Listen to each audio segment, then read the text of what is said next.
There is a moment in Hollywood history that most people have forgotten, or maybe never knew, where one of the most beloved actresses in the world was publicly condemned by a United States senator on the floor of the Senate. Not for a crime, not for a lie, but for falling in love. Her name was Ingrid Bergman, and what happened to her? The rise, the exile, the silence, and the long road back is one of the most human stories the golden age of Hollywood ever produced. The world she operated in had very clear rules about what a woman could be, especially a woman who had been placed on the kind of pedestal the American press had built for her.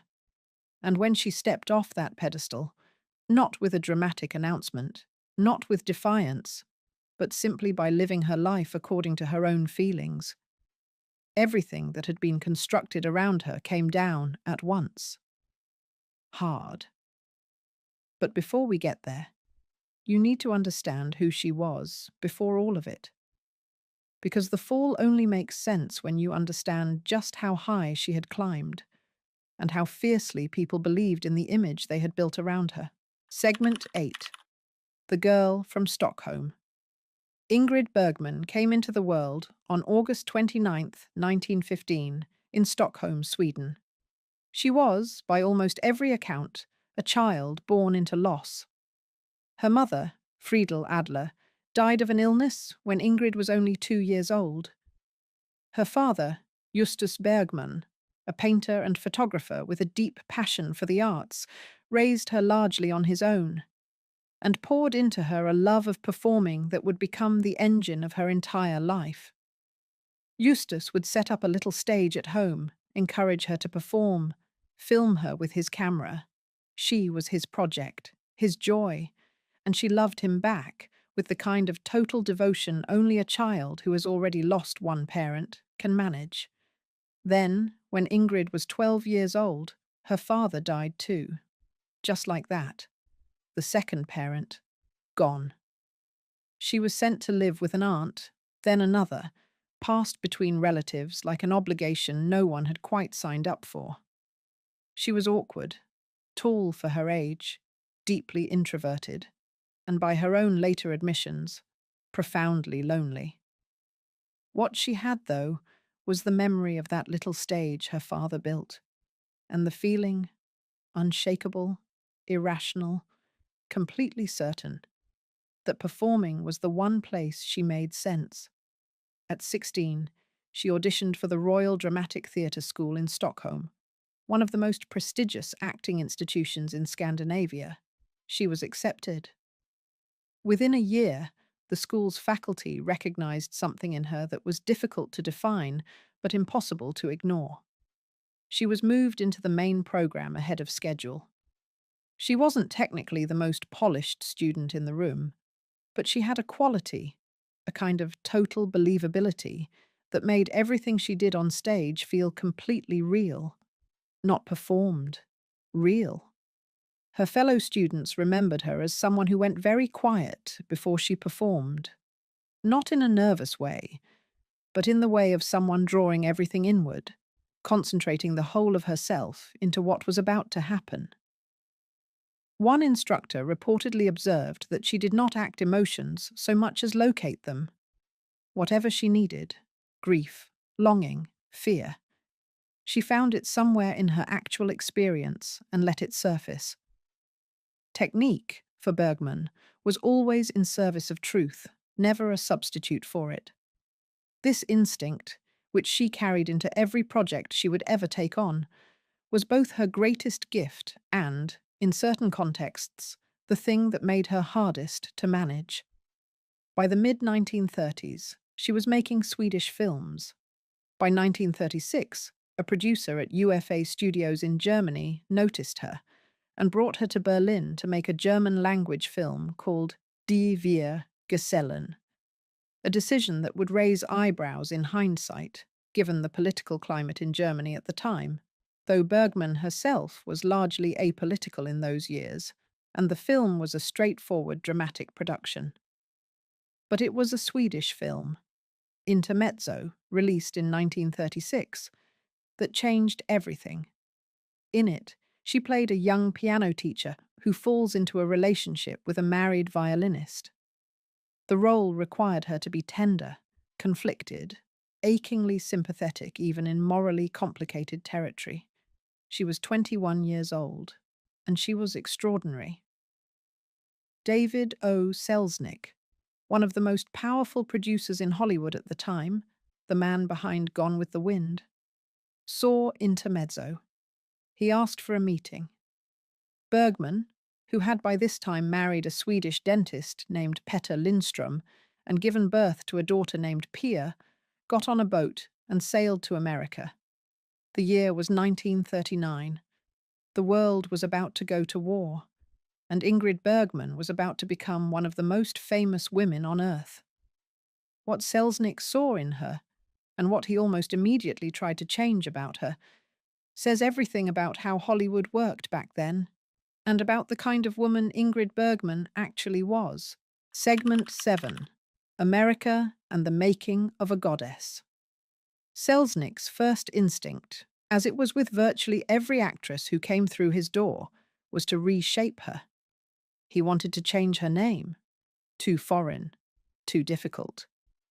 He suggested altering her teeth, reshaping her eyebrows, trimming her figure into something more in line with the Hollywood standard of the era. Bergman said no to all of it. This was not a small thing. In 1939, you did not say no to David O. Selznick. He was one of the most powerful men in the American film industry. Actresses who worked for him understood the dynamic. And yet, Bergman stood her ground, politely, without drama, but firmly. She told him she would play the role in the American remake of Intermezzo as herself, or not at all. He relented, and what happened next was something neither of them could have fully predicted. The American Intermezzo opened in 1939, and audiences responded to Bergman with an intensity that startled critics and studio executives alike. There was something about her that didn't fit the usual Hollywood template, and that was precisely the point. She wasn't lacquered, she wasn't artificial.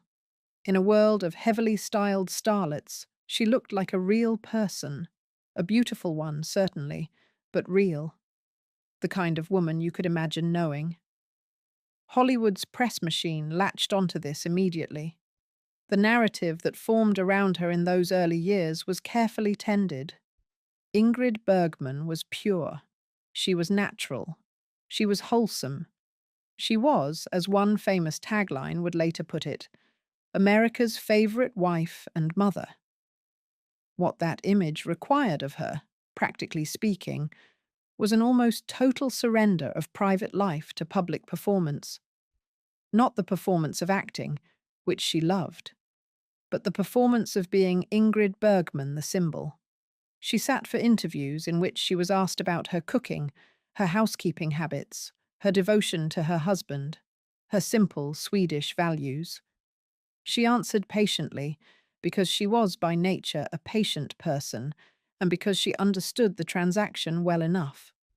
But she understood, too, that the image the press was constructing had very little to do with who she actually was. She was not simple. She was not easily domesticated. She was a woman who had been largely alone since childhood, and who had built an entire inner life in the space that loneliness creates. The press wanted sweetness and wholesomeness. She gave them what they asked for. But she did not confuse the performance with the truth. Throughout the early 1940s, the films came in rapid succession, and each one added another layer to the image. In 1942, she starred opposite Humphrey Bogart in Casablanca. The film had a chaotic production. The script was being written as filming went on. The ending was debated until nearly the last possible moment. And yet, the result was one of the most celebrated films in the history of cinema. Her Ilse Lund was heartbroken and loyal and impossible to reduce to a simple moral category, and audiences loved her for it absolutely. Then came For Whom the Bell Tolls in 1943. Gaslight in 1944, for which she won her first Academy Award for Best Actress, and Spellbound in 1945, directed by Alfred Hitchcock. Her collaboration with Hitchcock extended the following year into Notorious, released in 1946, which many film scholars now consider among the finest things either of them ever made. In it, she played Alicia Huberman, the daughter of a convicted Nazi spy recruited by an American government agent, played by Cary Grant, to infiltrate a circle of ex-Nazis in post-war Brazil. The role required her to portray a woman who is simultaneously used, judged, and loved. A woman whose value to the men around her is entirely conditional, and who knows it. The performance was restrained in a way that made it all the more devastating. You could see everything she was feeling, without ever once feeling she was showing you. By the mid-1940s, she had been on the cover of Time magazine. Fan mail arrived in quantities the studio struggled to process. She was, without serious competition, one of the 3 or 4 most bankable stars in Hollywood. And underneath all of it, she was deeply unhappy. Her marriage to Petter Lindström had been strained for years. He was controlling in ways that she found quietly suffocating, managing her finances, her contracts, her professional decisions.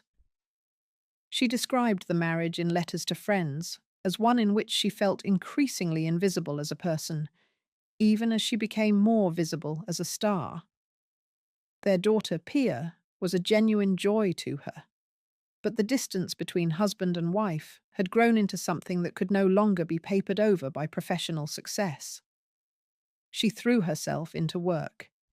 She took on stage roles between films, including a production of Joan of Lorraine on Broadway in 1946 that was a significant success. She was nominated for a Tony. She kept moving, kept working, kept performing. Because in performance, she was free in a way she never quite was anywhere else. But something was building in her, a restlessness that no amount of work could fully contain. And in 1948, she saw a film that sent it all in a direction no one, not the studios, not the press, and certainly not Petter Lindström, was prepared for. The film she saw, and the man who made it, would become the spark that burned down everything she had spent a decade building, and she walked toward it with her eyes open. Segment 6, The Letter and the Choice That Changed Everything. The film was Paesà, made in 1946 by an Italian director named Roberto Rossellini. It was part of the Italian neo-realist movement, raw, unpolished, shot on location with non-professional actors, dealing directly with the wreckage of the war. It was unlike anything being produced in Hollywood. It was unlike anything Bergman had ever seen. She was transfixed. Rossellini was not a conventional figure. He was intense, impulsive, romantically chaotic, already linked to a series of complicated relationships by the time Bergman encountered his work. He was not a star maker in the Hollywood sense. He had no interest in the machinery of American cinema. But his films had a quality that Bergman had been searching for without knowing it, a commitment to emotional truth that felt, to her, like the direction her entire career should move. In 1948, she wrote him a letter. It was, by any measure, an extraordinary piece of communication. She introduced herself, though he certainly already knew who she was, and told him that she had seen his films and been profoundly moved by them. She told him she spoke English, a little French, and that her German was passable, and that if he could use an actress with those limitations, she would very much like to work with him. The letter was half professional inquiry, half something more difficult to categorize. Rossellini wrote back almost immediately. He had an idea for a film they could make together. He was coming to Hollywood to discuss it. He arrived in early 1949. Within weeks, What had begun as a professional exchange became something else entirely. Bergman and Rossellini fell into a relationship that was passionate, consuming, and, critically, impossible to keep quiet. Both of them were married. She had a child. He had children. They were surrounded by people whose job it was, in one way or another, to pay attention. By the time the two of them travelled to the volcanic island of Stromboli, off the coast of Sicily, to begin production on the film that would bear the island's name, the news had begun to leak. The Hollywood press, which had spent a decade carefully polishing Bergman's image, was not going to absorb this quietly. And then came the development that accelerated everything beyond any possibility of containment. Ingrid Bergman was pregnant, Rossellini's child, before either of them had finalized divorces from their respective spouses. The story broke in February 1950, not gradually, not as a rumor, but all at once, in headlines, in radio broadcasts, in every corner of the American media landscape simultaneously. The reaction was immediate, and it was ferocious. What happened in the days and weeks that followed was not simply a scandal. It was a public execution, and it came from places that, in retrospect, tell you as much about America in 1950 as they do about Ingrid Bergman. Segment 5. The Senator and the Exile. On March 14th, 1950, a United States Senator from Colorado named Edwin C. Johnson stood on the floor of the Senate and delivered a speech about Ingrid Bergman that lasted for some time and covered a remarkable amount of ground, almost none of it having anything to do with legislation. He described her, using language that was extreme even by the standards of the era, as a powerful influence for evil. He called her conduct an assault on the institution of marriage and on American womanhood. He proposed that the Senate consider legislation that would allow the government to regulate the moral conduct of foreign-born entertainers working in the United States, a suggestion that, in the political climate of 1950, carried weight that went well beyond the rhetorical. The speech was entered into the congressional record.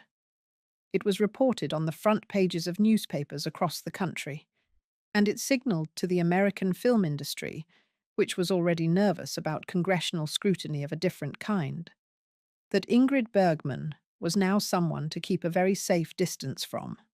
The fan mail that had once arrived in mountains shifted almost overnight. There were letters of support, many of them, from women especially, who wrote with a complicated mix of empathy and understanding. But there were also letters of a very different kind. Denouncements, threats. People who had loved her completely, who had taken her at the image the studios had so carefully constructed, and who felt, in some deep and personal way, betrayed. Bergman and Rossellini's son, Roberto Ingmar Rossellini, nicknamed Robertino, was born on February 2nd, 1950, just weeks after the news broke. The circumstances of his birth, the logistics of what came next legally and personally, were complicated beyond anything a single paragraph can contain. Bergman's divorce from Lindström was eventually finalized in November 1950. She and Rossellini were married the following month, in May 1950, in a proxy ceremony while she was still in Italy, and the legal paperwork moved through Mexican courts. The twins, Isotta and Isabella, the latter of whom would become a famous model and actress in her own right, were born in 1952. But through all of this, the professional consequences were stark and unambiguous. Hollywood would not touch her. Her American films were pulled from circulation in some markets. The projects she had been developing, the roles she had been in talks for, evaporated. Producers who had been desperate to work with her 6 months earlier did not return calls. She made films with Rossellini throughout the early 1950s. Stromboli, Europa 51, Voyage to Italy, Joan of Arc at the Stake. The films were, in their own way, extraordinary. Rossellini was pushing her into entirely new territory, stripping away the Hollywood gloss, demanding a kind of emotional nakedness that her earlier work, as celebrated as it was, had never quite required. Voyage to Italy, in particular, has since been reassessed by film scholars as one of the great works of European cinema, a film about a marriage disintegrating in slow motion, shot with an honesty that was almost unbearable to watch. What is striking about this period, looking back, is that Bergman was genuinely growing as an artist, even as her commercial standing collapsed.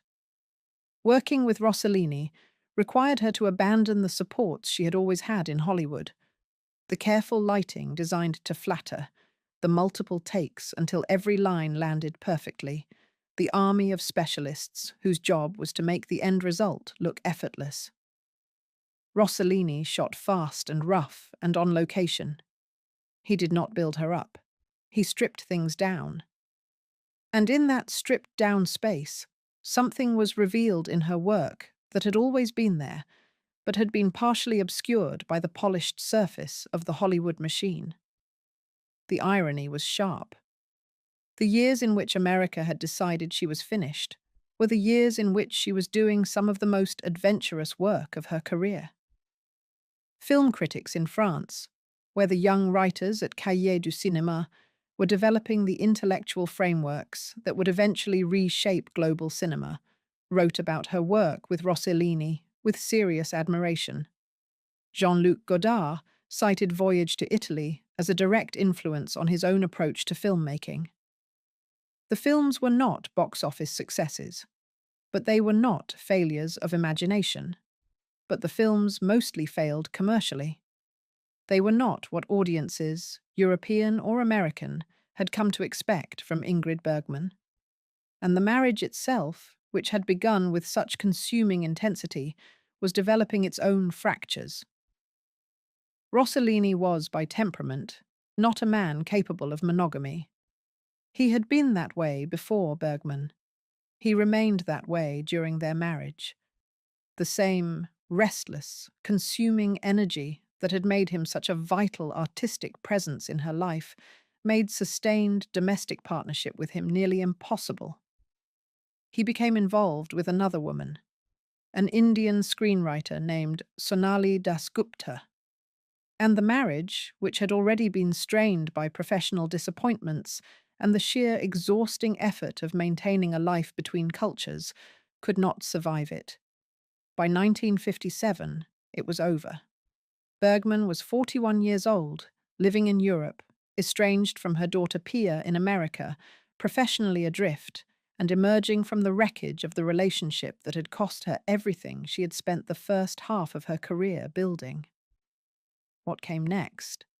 The moment when the door that had been slammed shut began, slowly, to open, came from the most unexpected direction.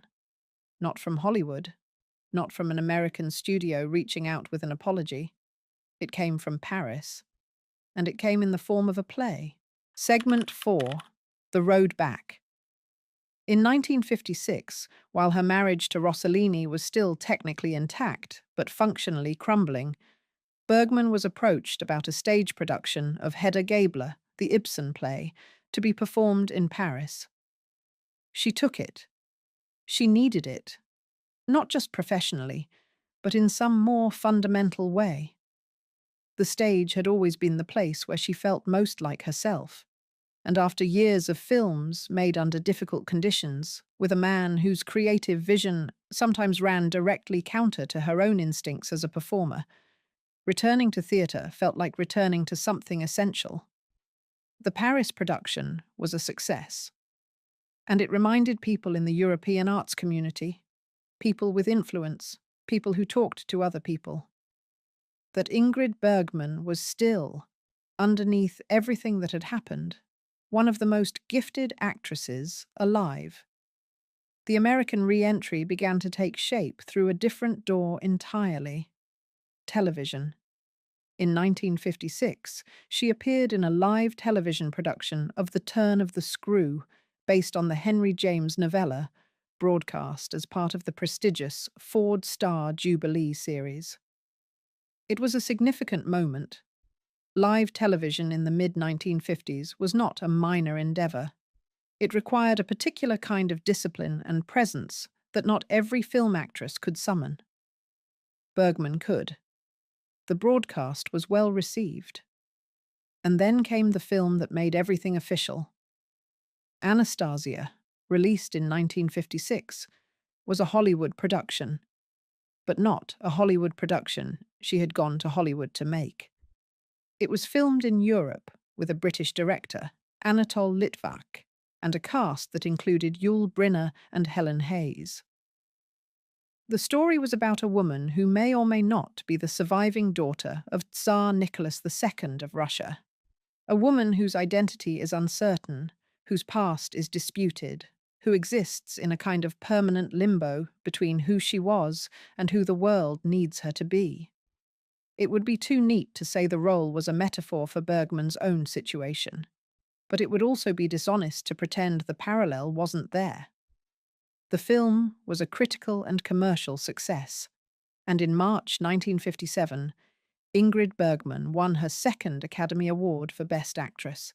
She was not in Hollywood to accept it. She was in Paris.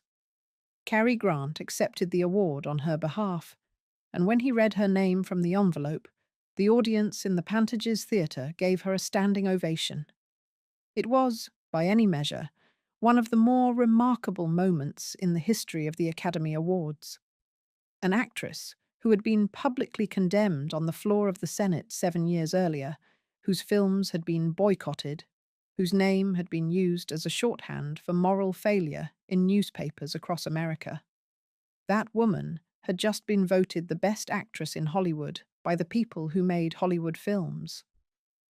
The standing ovation was not just applause, it was an acknowledgement of the exile, of the return, of everything in between. Bergman heard about it in Paris. By her own later account, she wept. But the return to America was not simply a restoration. The woman who came back was not the same woman who had left. And Hollywood, for all its apparent forgiveness, had not changed as much as it appeared to have. What she walked back into was more complicated than a triumph. Segment 3. The second act, and what it cost. Bergman returned to Hollywood, in a professional sense, on her own terms now.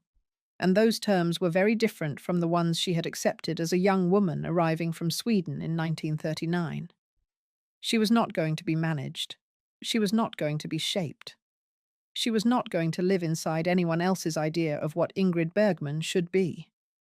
Between 1957 and the late 1960s, she moved between film, theatre, and television with a freedom that the early years of her career, under Selznick's control, under the studio system's rigid demands, had never permitted.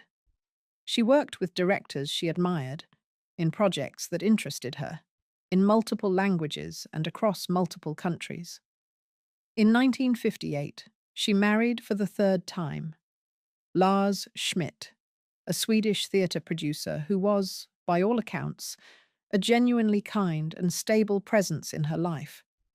He was not a genius of Rossellini's combustible variety. He was not controlling in the way Lindström had been. He was, simply, good to her. The marriage lasted until 1975, when they divorced, not in bitterness, but in the quiet acknowledgement that their lives had grown in different directions. The professional work of this period was consistently strong, if not always commercially successful. She appeared in the Inn of the Sixth Happiness in 1958, playing a British missionary in China, and gave a performance that reminded audiences of the warmth and presence that had made them fall in love with her in the first place. In 1964, she appeared opposite Anthony Quinn in The Visit, a dark and morally complex Swiss film that pushed her into territory far from anything the old Hollywood image would have permitted. She returned to Broadway. She continued to work in European theatre. She accepted television roles that interested her without worrying overly about whether they were considered beneath a film actress of her stature. But there were also the roles that didn't come. The great Hollywood productions of the 1960s that her male contemporaries, Cary Grant, Gregory Peck, James Stewart, continued to headline without interruption. Whether this was a direct consequence of the scandal, a function of Hollywood's persistent indifference to actresses of a certain age, or simply the natural contraction of opportunity that comes with time, it is impossible to say with complete certainty. Probably it was all three. Her relationship with her daughter Pia remained, for a long time, one of the most painful open wounds of her personal life. Pia had been 7 years old when Bergman left for Italy in 1949. The divorce from Petter Lindström and the legal arrangements that followed left Pia primarily in her father's custody in the United States.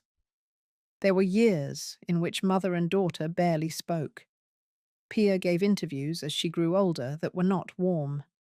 Bergman spoke about the separation with a grief that she never seemed to fully resolve.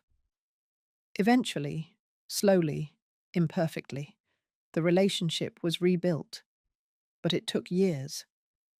And the loss of those years with her daughter was something Bergman carried in a way that was distinct from anything else she had lived through. The professional exile, the public condemnation, the failure of her marriage to Rossellini, these were things that had happened to her, largely, because of choices she had made. The distance from Pia was the consequence she had not fully anticipated, and it was the one she found hardest to make peace with. There was still one more chapter, one more role, and it came in the middle of a battle she had not invited and could not control, and it produced what many people consider the finest performance of her entire career. Segment 2. The Final Years. In 1974, Ingrid Bergman was cast in Agatha Christie's Murder on the Orient Express, directed by Sidney Lumet. The film was a major Hollywood production, star-studded, lavishly mounted, designed as an event picture. Her role was relatively small, a Swedish missionary named Greta Olson, nervous and devout, and emotionally transparent in the way that particular kind of person often is. She won her third Academy Award for Best Supporting Actress. 3 Academy Awards across 3 decades, in 3 entirely different phases of a career that had survived things most careers don't survive. It was a record that spoke for itself. But the Oscar ceremony in 1975 was, in some ways, a bittersweet occasion. Because by the time she accepted that third award, Ingrid Bergman already knew something that very few other people in the room that night were aware of. She had been diagnosed with breast cancer. The diagnosis had come in 1974, and she had chosen to handle it with the same directness that had characterized her approach to virtually everything else in her life. She underwent treatment. She continued to work. She did not make the illness a public statement or a narrative of struggle. She simply dealt with it, quietly, practically, with as much normalcy as the circumstances allowed. She continued performing through the late 1970s.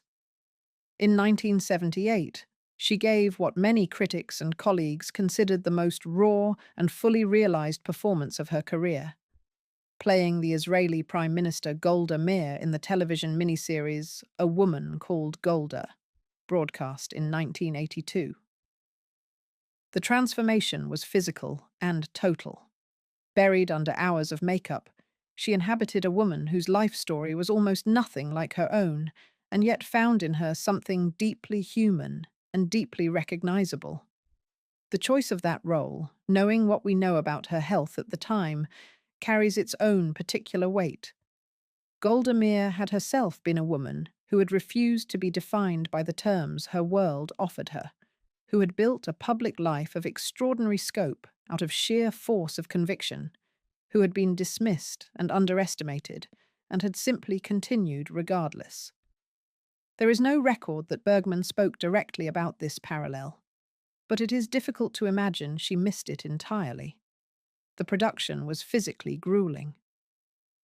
Bergman was in her early 60s, managing a serious illness, submitting to hours of makeup application every morning, and then delivering a performance that required total presence and command. Her co-stars and the production crew spoke afterward about the quality of her concentration during those weeks of filming, the same inward quiet that her Royal Dramatic Theatre School instructors had noticed half a century earlier. Nothing had changed in that.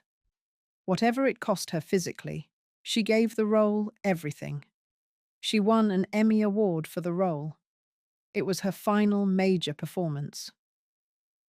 Ingrid Bergman died on August 29, 1982. It was her 67th birthday. She had spent her last years largely in London, maintaining the travelling, unsettled life that had defined the second half of her career. She was surrounded by family in those final months, children who had travelled to be with her, friends who had known her for decades. The reconciliation with Pia, though complicated and never fully free of the weight of those lost years, had been real. Her relationship with her children by Rossellini, Robertino, Isotta, and Isabella, was warm and close. In her final months, she reportedly worked on her autobiography, which was published posthumously. She had kept a diary for much of her adult life and was not, by nature, a person who avoided honest self-examination. The memoir that emerged from those last months, written in the knowledge that she was running out of time, is candid in ways that a younger woman protecting a career might not have allowed herself to be. She wrote about the loneliness of childhood, about the marriages, about Pia, about the years in Italy and what they cost her and what they gave her. She did not write as someone seeking absolution. She wrote as someone who had made her choices, paid her prices, and found a way, eventually, to live with both. She died having never fully resolved certain things. The years away from Pia, the marriages that had ended, the American career that had been interrupted so brutally and restored so imperfectly. These were not neat stories. She had not lived a neat life, but she had lived her life. That was the thing. In an era when women in Hollywood were expected to exist primarily as projections of male desire and public fantasy, when the image the studios built around you was the image you were expected to inhabit without complaint, Ingrid Bergman had insisted on being a person, a complicated, fallible, fully alive person, and she had paid an extraordinary price for it. The senator who had condemned her on the floor of the Senate in 1950, Edwin C. Johnson, is remembered today, to the extent he is remembered at all, primarily for that speech. The irony is its own kind of verdict. Segment 1. What She Left Behind. The films remain.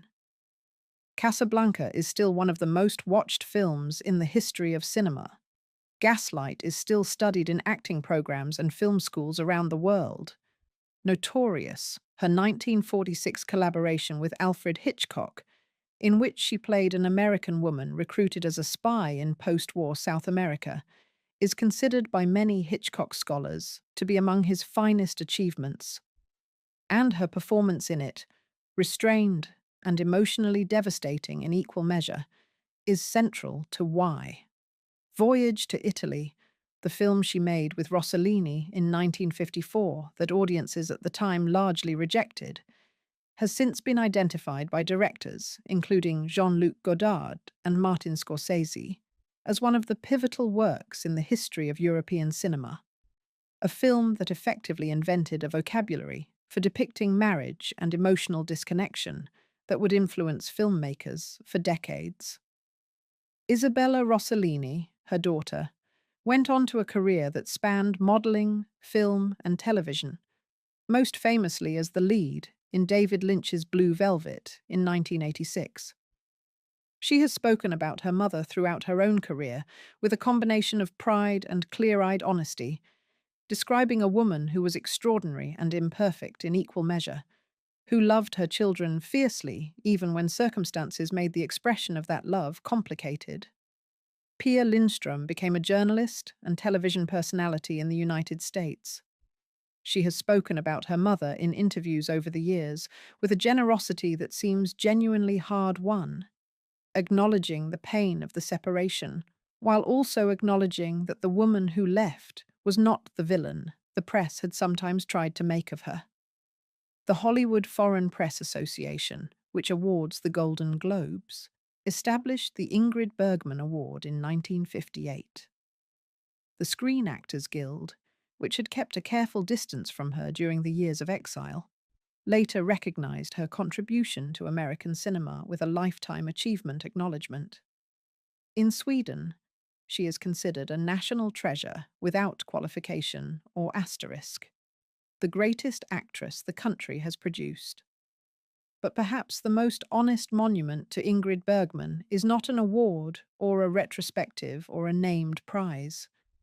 It is the fact that the story of what happened to her, the exile, the condemnation, the return, is still being told. That people still find in it something that demands attention, something that says something true about what happens when a woman refuses to be only what the world has decided she should be. She was not a revolutionary. She did not set out to challenge anything. She simply could not stop being a person when the world wanted her to be an image. And everything else. The Senate speech, the exile, the standing ovation, the 3 Oscars, the long, complicated, beautiful, ruined, rebuilt life, followed from that single, stubborn, irreducible fact.